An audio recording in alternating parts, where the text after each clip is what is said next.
Okay, good afternoon, everybody. Like I said, my name is Mike Viola. I'm Allied's Communication Manager. First and foremost, I'd like to thank you for attending today's webinar regarding the fast approaching electronic logging device, or ELD mandate. This is a regulation that affects a large portion of Allied's clients and the industries that we specialize in. So our risk engineering gurus here have been following it closely and thoroughly educating themselves on it and its implications within our industries. One of those gentlemen is here with us today.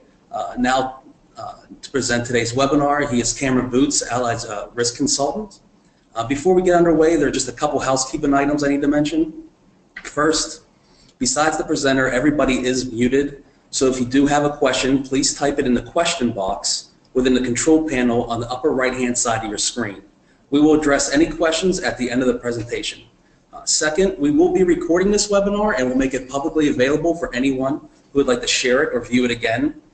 To do that, all you have to do is follow us or look for us on our social media platforms, LinkedIn, YouTube, Facebook.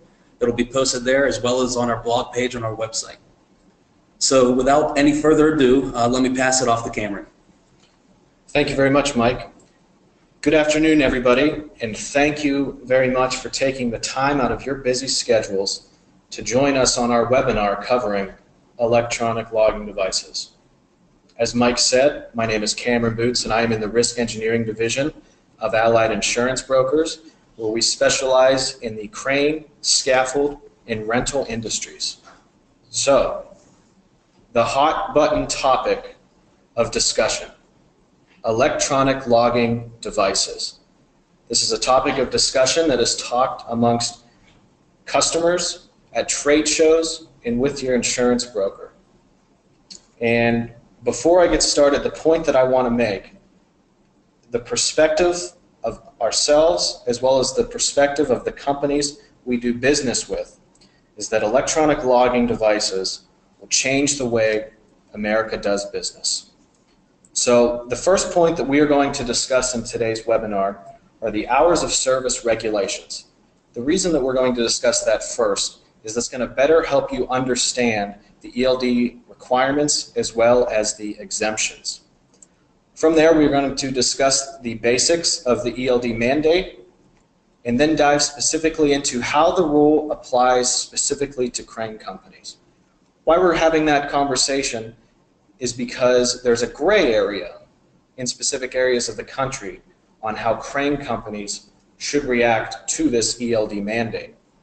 From there, we are going to discuss intra-state mandates with the regulation, the timeline for compliance as to when you need to comply by, as well as when the rule will be enforced, the pros and cons of ELDs and how it will affect your business, and then finally, the questions that you should ask an ELD vendor when discussing ELDs and looking to purchase an ELD. So first and foremost, the hours of service. So who must comply with the hours of service regulation? So, as the definition states, any commercial motor vehicle that is going to cross state lines for business that weighs, including the load, over 10,000 pounds or has a gross vehicle weight rating of over 10,000 pounds. Now, we do a lot of business with a lot of steel erectors in New England that are utilizing pickup trucks and trailers. As you can imagine, in New England, the states are very close together. So let's say those pickup trucks are hauling welding material, job site materials, and now that that pickup truck is over 10,000 pounds, including the load, they have to comply with the hours of service regulation. The final step as to how you need to comply with this rule is if you are transporting hazardous materials in quantities requiring placards. So this doesn't necessarily mean a can of gasoline or a couple quarts of oil. This specifically means if you're required to have placards stating your hazardous material, then you must comply with the regulation. So the first topic that we want to discuss with the hours of service regulation is the 14-hour driving window. So what this window means isn't necessarily the 14 hours that you can drive, but it is the window of which the 11 hours that you can drive. To be able to conduct a 14-hour driving window, you have to conduct 10 hours of off-duty time consecutively. So the 14-hour driving window begins when you start any kind of work. For example, let's say you get to the yard around 6 a.m. and you're doing your pre-trip inspection, you're checking to make sure everything's well with the truck, you are checking to see where you're taking your load today. That all counts as work. So your 14-hour window begins when you are being compensated at that time. So once your 14-hour window is reached, driving cannot occur until 10 consecutive hours of off-duty time have accumulated. So you get to the yard at 6 a.m. Let's say you finish driving and your shift ends at 8 p.m., 14 hours later. From that time, you have to take 10 consecutive hours off, and you're able to start driving or working again at 6 a.m. the following day. So driving is limited to the 14-hour driving window, even if you take some off-duty time, such as a lunch break, a nap, anything within those 14 hours. So again, this is the window you have to complete your duty. So the next point is what I mentioned within the driving window, is your 11-hour driving limit. So during the 14-hour window, you are allowed to drive up to 11 hours. Once the 11 hours of driving has been reached, you must be off duty for 10 consecutive hours before driving again. So back to our example. You start at 6 a.m. and let's say you complete your 11 hours by 6 p.m. At that point, you are not allowed to continue driving even though you have 2 hours left of your 14-hour window. So let's say you're driving and you've driven 8 hours. What do you do after 8 hours? You must take a 30-minute break. So I know a lot of you are thinking, well, I can complete 11 hours of driving, no problem. I do that on vacation all the time. But in an effort to mitigate fatigue, a 30-minute break has to be implemented if you have driven 8 consecutive hours. So the next topic we want to discuss is a driver's schedule. So a driver's schedule can either follow the 60 or 70-hour duty limit. So what that means, 60 hours in 7 consecutive days or 70 hours in 8 consecutive days. Now, this schedule doesn't follow a Monday through Friday or a Sunday through Saturday schedule per se. It's based off of a rolling or floating schedule. So what that means, we have 2 examples. The chart on the left shows 60 hours and 7 consecutive days duty limits, and the second is the 8-hour consecutive day duty limit.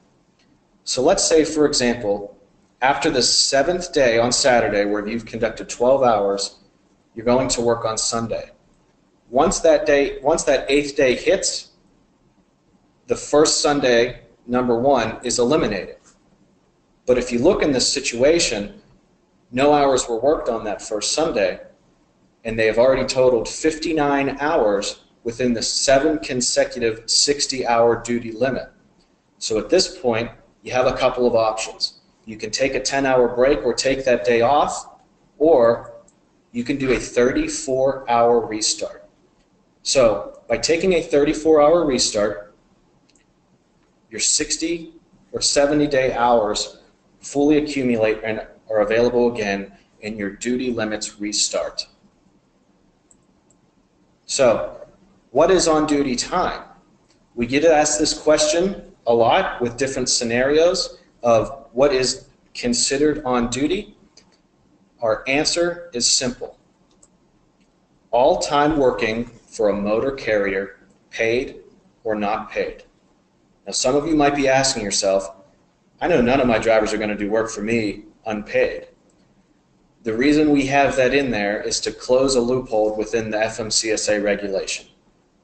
So what is off-duty time? It is the exact opposite. If you are not doing any work, paid or not paid. So if you're going to the gym at night or something outside of work and you are not being compensated or doing work for your company, it is considered off-duty time. So let's say you're driving and you hit a blizzard, flash flooding, a rainstorm. You've hit adverse driving conditions. So if unexpected adverse driving conditions slow you down, you may drive up to 2 extra hours to complete a trip. So based off of the 11-hour rule, you're allowed to drive 13 hours. Now, there's one point I want to make, because a lot of you work in the oil and natural gas fields, and there's a specific exemption when it comes to on-duty time with those fields. So waiting time at a natural gas or oil well site is not counted as on-duty time.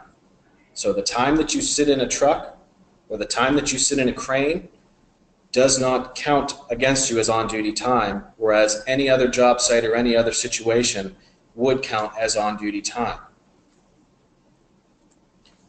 So now that we've discussed the hours of service regulation, and if that applies to you as a company, now let's dive into the ELD mandate itself. So what are the key requirements of the electronic logging device rule?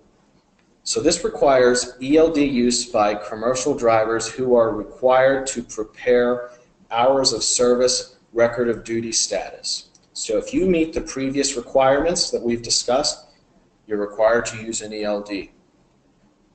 Again, we will discuss exemptions coming up in the presentation, so hold the phone. ELDs must be registered with the Federal Motor Carrier Safety Administration. This is the first question that you should always ask when looking to purchase an ELD, because this will answer a lot of questions down the road if you get audited. And finally, this prohibits harassment of drivers based on ELD data or connected technology. The rule also provides recourse for drivers who believe they have been harassed. So who must comply with the electronic logging device rule? Rule number 1, if you drive outside of a 100-mile air radius of your normal work location. What I always recommend with our clients, because air miles is different than actual miles driven, I recommend having a map at the office or on Google Maps showing your location with a 100-mile air radius circle driven around it. So if work comes up, if there's a situation that comes up that you question, you can always reference it. The second situation is if you return to your work reporting location and are released after 12 consecutive hours have passed. So for example, if you are conducting the 14-hour rule, you're going to need to comply with the ELD rule.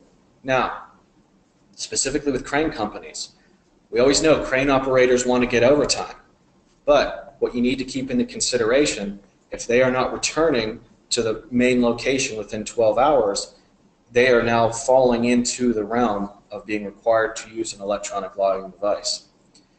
And then the final point, if you do not follow all other basic hours of service rules, including the 10-hour off duty and the 11-hour driving requirements. Now, to answer your questions, the biggest slide of this presentation, who is exempt from the ELD rule? So, there are limited exceptions to the ELD mandate. The first one is drivers who operate under the short haul exception. So if you do not travel outside of that 100-mile air radius, if you return to work in less than 12 hours, and if you follow the 11-hour and 10-hour off-duty rules, you are exempt. Drivers who conduct drive-away, tow-away operations in which the vehicle being driven is the commodity being delivered. Let's say you're in Virginia at the Liebherr facility and you are delivering a Liebherr crane to a crane company. That time that you are delivering that crane or new product, commodity, you are exempt from that ELD rule. Drivers of vehicles manufactured before year 2000. If your vehicle's, it's self-explanatory, before 2000, you're exempt from that rule. Now, there is a gray area with leniency to this rule. So drivers who use paper record of duty statuses for no more than 8 days out of every 30-day period are exempt from the ELD rule. So let's say you have a driver that drives outside of your 100-mile air radius 4 times. Let's say he conducts 2 13-hour shifts within a month. He would be exempt from that ELD rule because that driver's production is not totaling more than 8 days within that 30-day period. So let's give a scenario right now. You get pulled over by a safety officer, and they ask for you to provide your ELD information. And you say, I'm exempt from the ELD rule. Are they either going to say, oh, well, that's great, have a great day? Or are they going to say, prove it? My money is they're going to ask to prove it. So you want to be able to prove that you are exempt from this rule. How you are going to do that is your company must keep records for 6 months showing the time the driver reports for duty each day, the total number of hours the driver is on duty each day, and then finally, the time the driver is released from duty each day. Now, you could already be tracking this information with their time hours and the hours that they've been working, but just keep in mind that you need to keep this on hand for 6 months. So the next question we want to ask, what information may be requested to support the exemption for drivers not required to use record of duty statuses more than 8 days in any 30-day period? The answer to that is a safety official can ask for anything that will assist them in performing their duties. Most of the times, it is going to be those 6 months of records. If you can provide those 6 months of records, you have answered the question not asked yet. So let's say you are complying with the ELDs, you have electronic logging devices in your vehicles. What will the safety officer ask for if you're pulled over? The first thing he or she is going to ask for is the record of duty status from your electronic logging device. And he can ask for that information in a minimum of 2 different forms. The first form is the electronic transfer method. What this means is by email or text of those records. The second is the local transfer method. This is an on-site transfer method to transfer via USB or Bluetooth straight from the electronic logging device at that exact time. Next question. Let's say you're fully complying with the electronic logging device mandate. All of your trucks have it, but as some technology, as we know, it fails and it doesn't work at that exact time where you are being audited. So, would you be non-compliant if you could not provide the electronic version?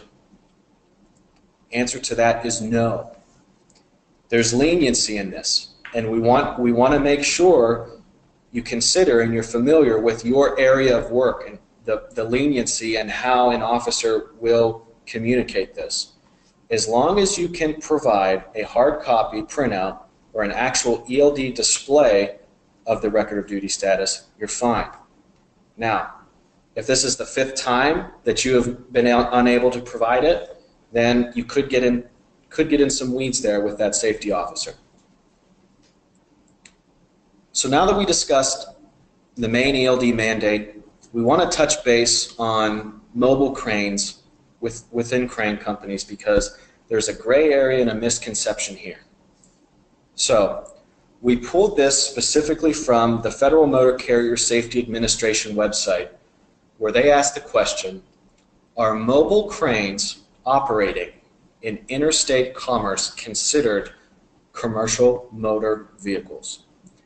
The answer to this is yes.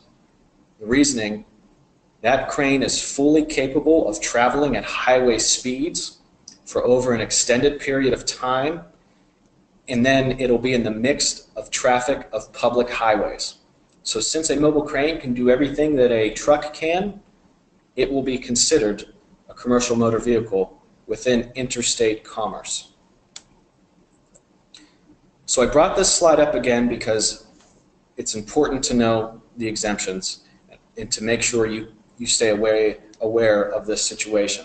Again, keep the records for 6 months if you are exempt, and make sure that you know that you're exempt. And if there's ever a situation where you're not, have an ELD and be able to prove it.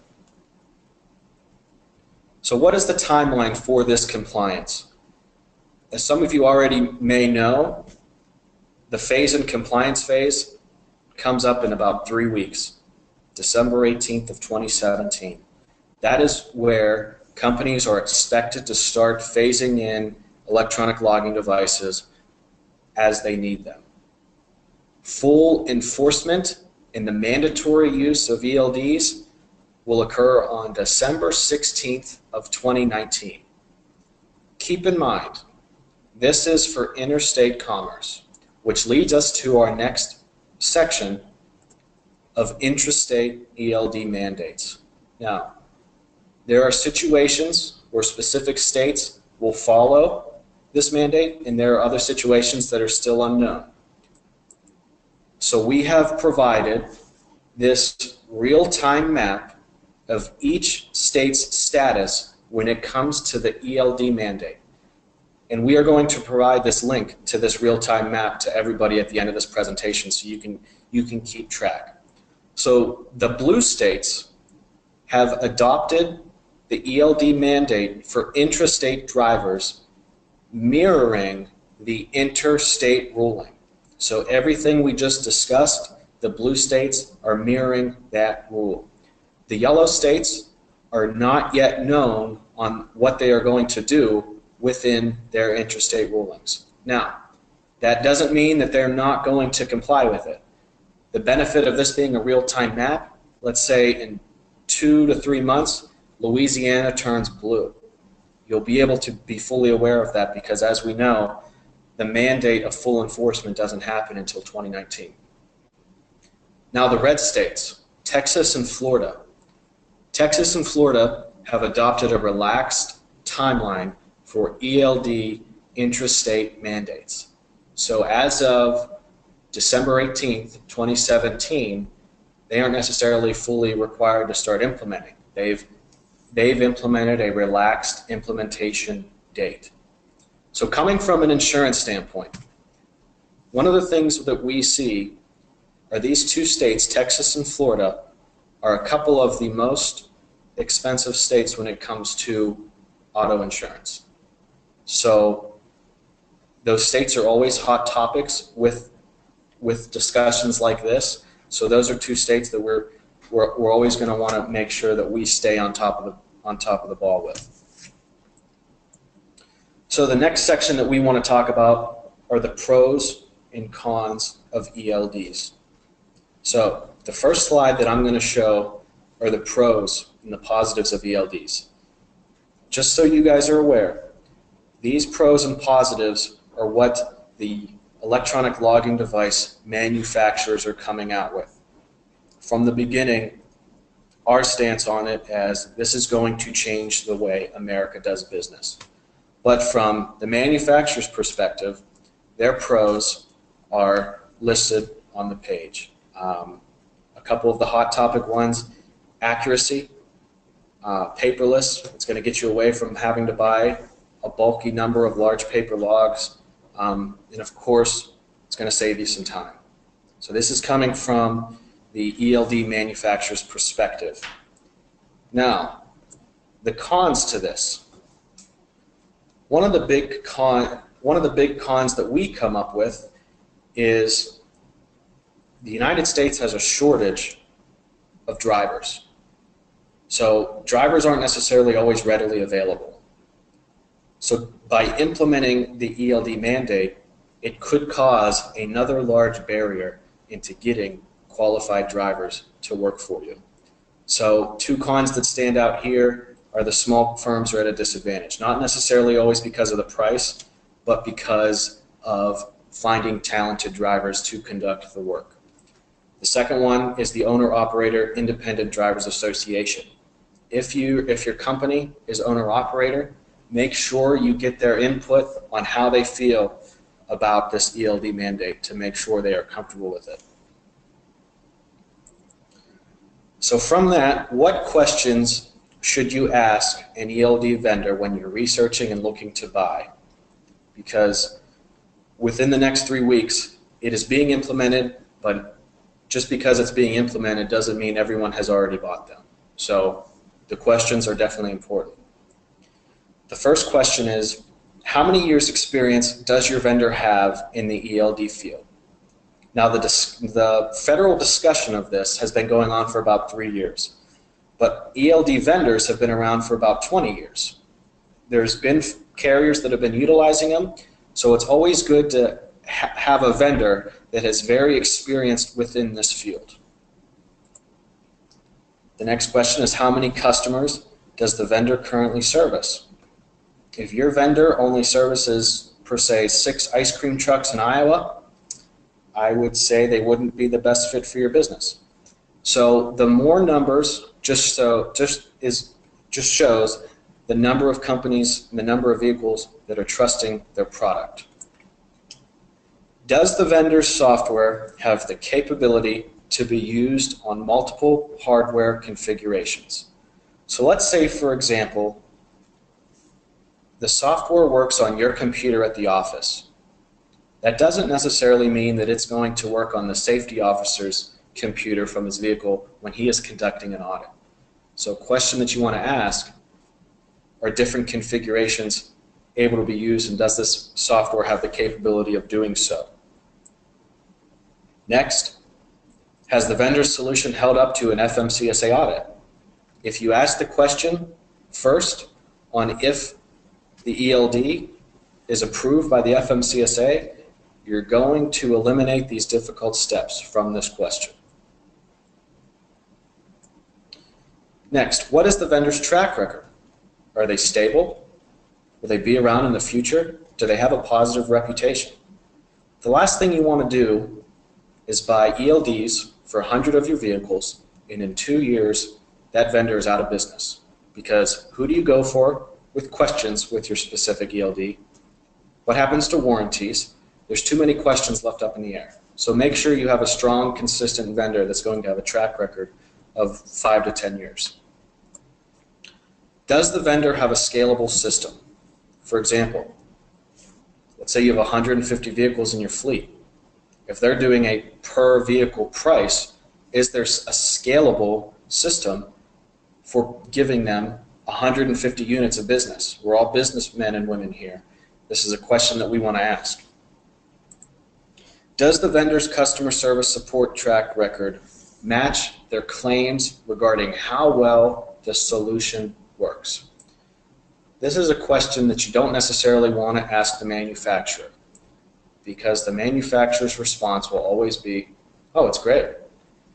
This is where you want to do your research on online forums. You want to offer to talk with one of their other customers to see what they're saying, to see that the customer service support is there. So if your vehicle needs it, your vehicle can get out and do its duty that day. Does the vendor have web service APIs as part of their solution? So what API stands for is Application Program Interface. The reason this question is important is other devices and other technology being used with fleets right now are GPS systems and camera systems. So you want that your cameras and your GPS system to be able to communicate with your ELDs, because that's just going to be able to provide you more data to be able to utilize to improve your business in the long run. In essence, you're killing 2 birds with 1 stone. And then the final question you want to ask a vendor, can I try it out? So even if the vendor is one of the top rated, you always want to try it out, because every company is different. And the way an electronic logging device is going to adapt to your company is going to be different than a company across the country. So you want to make sure it's the product for you that'll help continue your business. So that is all I have on our ELD webinar. We're going to open it up to some questions that were asked, specifically that have been typed in. If we do not get to your question, we will follow up personally to answer your question. Okay, I'll read this off for you, Cam. All technology has the chance of having a hiccup. Are there any known hiccups with ELDs? All right, great question. I'm sure many of you that have iPhones that have done the recent update has even realized that there's hiccups with iPhones. So what I'm getting at, there's hiccups with all technology. A known hiccup has been that ELDs, they've not been available to distinguish between on-duty driving versus off-duty driving in some circumstances. So unless you tell that ELD that you are doing off-duty driving, it's not going to know the difference between this. If you don't distinguish this, the best way to overcome this hiccup is to frequently audit your hours of service book. So if you're ever being audited, that you can answer that question. Hey, this was a hiccup. This is what happened.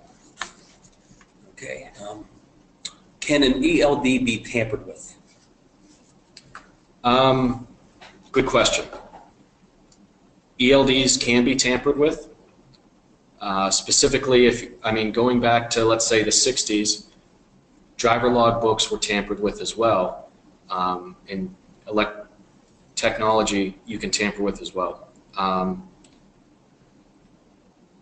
It is important to hold your employees to a high level of accountability when it comes to the use of ELDs. Because just like I said, like a driver log can be forged, an ELD can be tampered with. They could say they're doing all off-duty driving when they're actually not. Okay, what is the penalty for not complying with ELD mandate? All right, great question. So the fines can vary. They can vary from $1,000 to $10,000 for each offense. Now, what I want to make clear, let's say you have a fleet of 50 vehicles and that one of your vehicles is being audited and that has reached an offense. Most likely what's going to happen is the response of a compliance officer is going to say, well, if this vehicle's in violation, let's go look at your other vehicles. Okay, a lot of these are repeats, but I think that's all we have. Thank you everybody for your time. If we did not get to your questions, we are going to follow up with you specifically. One of the other points that I want to make is we are going to provide you all with some information and some material. Specifically, we're going to provide you with the hours of service regulation book to, again, be able to better understand the ELD mandate. We're going to provide the link to the map that we use to be able to see the way other states are viewing this interstate mandate. And then we are going to, again, be posting this presentation on our LinkedIn page and our YouTube page. So you will be able to access this whenever you'd like. Other than that, if you have any other questions, feel free to reach out to me at any time by phone or by email. I'd be happy to help. Again, this is an area that is affecting America. So if there's any questions, feel free to reach out and we'd be happy to help you improve your business. Okay, thank you everybody for attending, and like Cam said, keep an eye out for a follow-up email as well as posting of this demo recording, this webinar recording on our social media pages and website blog. Thank you. Have a good day.